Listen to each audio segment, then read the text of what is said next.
สบายดีทุกคนเด้อมื้อนี้จะพามาแลก129ค้อนไฟน้ำแข็งหลังจากเราตีคิงท็อกเกอร์วินมาเนาะเราก็จะได้แหวนตัวนี้มามันจะเป็นแหวนคล้ายๆลักษณะแหวน34เนาะที่ตีนำคนป่าเมืองบานูนาได้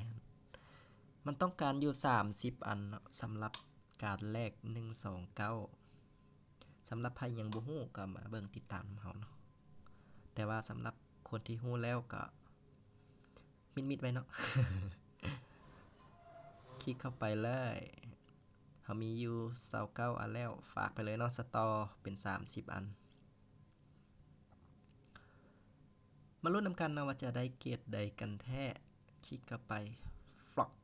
ต่ำโอ้ขี้เมียงล้วนๆเลยเนาะขายเนาะผู้ใดสนใจ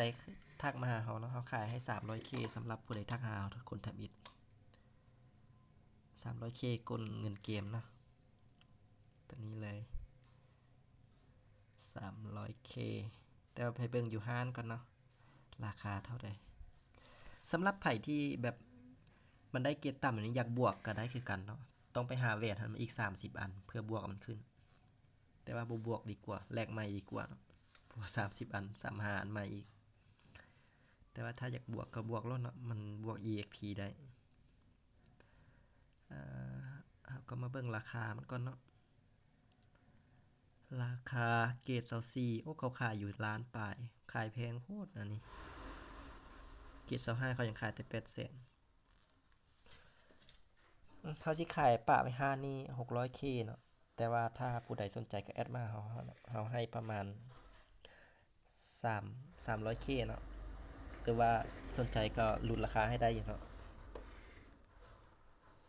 โอเคค่าเสียเวลาเฮา30มื้อไปตีถือว่าบ่แพงเนาะ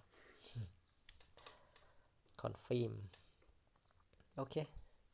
ก็จบเนาะสำหรับการแลก129ค้อนไฟน้ำแข็งของ King Talker